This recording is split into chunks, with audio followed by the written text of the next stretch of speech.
अच्छा, कभी सोचा है कि जब हम ऑनलाइन कुछ खरीदते हैं तो वो पैसा असल में जाता कहाँ है? आज हम ये देखने वाले हैं कि इस ग्लोबल डिजिटल इकोनॉमी में असली विजेता कौन है। और आपको शायद ये जानकर हैरानी होगी कि कौन से देश वाकई ऑनलाइन पैसा बना रहे हैं और कैसे। तो चलिए शुरू करते हैं। ये जो नंबर स्क्रीन पर दिख रहा है ना, $2.5 ट्रिलियन, ये सिर्फ एक देश के ऑनलाइन मार्केट का साइज है, और वो देश है चीन। ये नंबर इतना बड़ा है कि इससे अंदाजा लगता है कि हम एक ऐसी इकोनॉमी की बात कर रहे हैं जो पूरी दुनिया को बदल रही है। तो असली सवाल ये उठता है, इस खरबों डॉलर की इकोनॉमी में पैसा असल में बन कैसे रहा है? क्या ये सब बस ऑनलाइन शॉपिंग का खेल है, या फिर पर्दे के पीछे कोई और ही कहानी चल रही है? अगले कुछ मिनट्स में हम इसी पहेली को सुलझाएंगे। तो चलिए कहानी के पहले हिस्से में चलते हैं। ई कॉमर्स के दिग्गज, मतलब वो देश जिनका मार्केट पर पूरा कब्जा है। सबसे पहले उन देशों को देखते हैं जहां सबसे ज्यादा ऑनलाइन खरीदारी होती है। ये ग्लोबल मार्केट के असली टाइटन्स हैं। इस चार्ट को देखिए, साफ पता चल रहा है कि दो देश तो बाकियों से मीलों आगे निकल गए हैं। एक तरफ है चीन का ये विशाल टावर, लगभग $2.5 ट्रिलियन का, और उसके ठीक बगल में अमेरिका, $1 ट्रिलियन से भी ज्यादा। अब जरा इन दोनों की तुलना दाईं तरफ के इन छोटे टावरों से कीजिए, दक्षिण कोरिया, जापान और यूके। मजे की बात तो यह है कि अगर इन तीनों को मिला भी दिया जाए, तब भी ये मिलकर अमेरिका के आसपास भी नहीं पहुंचते। तो मतलब साफ है, जब ऑनलाइन सेल्स की बात होती है तो ये रेस असल में सिर्फ दो घोड़ों की है। चीन और अमेरिका सिर्फ आगे नहीं है, वो इस पूरे खेल को डोमिनेट कर रहे हैं। दुनिया भर में होने वाले ऑनलाइन खर्च का एक बहुत बड़ा हिस्सा इन्हीं के कंट्रोल में है। लेकिन रुकिए, कहानी में एक मजेदार ट्विस्ट है। सिर्फ इसलिए कि चीन का मार्केट सबसे बड़ा है, क्या इसका मतलब यह है कि वहां का हर इंसान सबसे ज्यादा खर्च कर रहा है? जैसा कि हम आगे देखेंगे, मार्केट का साइज ही सब कुछ नहीं होता। यहां देखिए, जैसे ही हम प्रति व्यक्ति खर्च यानी पर पर्सन स्पेंडिंग पर आते हैं, पूरी तस्वीर ही पलट जाती है।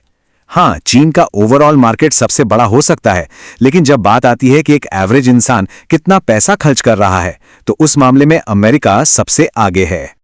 तो चलिए इन नंबर्स को थोड़ा और करीब से देखते हैं। अमेरिका और दक्षिण कोरिया दोनों लगभग $4,000 प्रति व्यक्ति के साथ टॉप पर हैं। इससे पता चलता है कि इन देशों में एक मैच्योर कंज्यूमर इकोनॉमी है, जहां ऑनलाइन शॉपिंग लोगों की आदत बन चुकी है।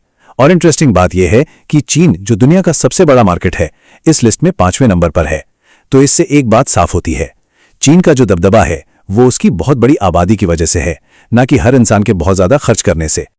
ठीक है, तो अभी तक हमने बात की खरीदने की। अब जरा सिक्के का दूसरा पहलू भी देख लेते हैं, मतलब ऑनलाइन पैसा कमाने का। अब बात करते हैं डिजिटल काम की, खरीदने से बेचने के इस सफर की। यह है ग्लोबल फ्रीलांसिंग मार्केट का नजारा। इसे एक बहुत बड़े ग्लोबल बाजार की तरह सोचिए। एक तरफ अमेरिका जैसे देश हैं जो खरीदार हैं, जिन्हें डिजिटल सर्विसेज की सबसे ज्यादा जरूरत है, और दूसरी तरफ हैं भारत और बांग्लादेश जैसे देश जो बहुत बड़े सप्लायर हैं। ये इस डिमांड को पूरा करने के लिए लाखों स्किल लोग दे रहे हैं।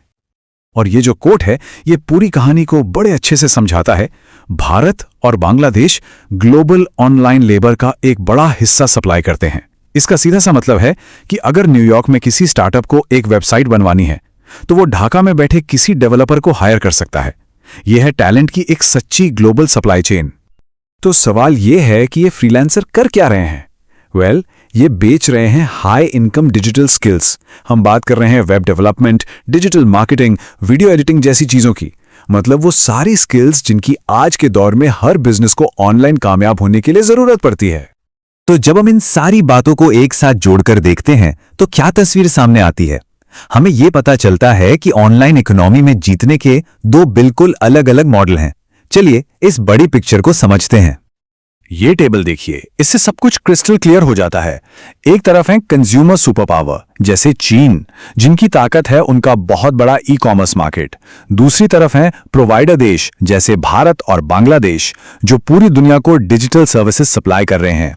और फिर आता है अमेरिका, जो कह सकते हैं कि दोनों ही खेलों में माहिर है। ये एक बहुत बड़ा कंज्यूमर मार्केट भी है और फ्रीलांस टैलेंट का एक बड़ा हब भी। और ये सारी बातें हमें भविष्य के एक बहुत बड़े सवाल पर लाके खड़ा कर देती हैं।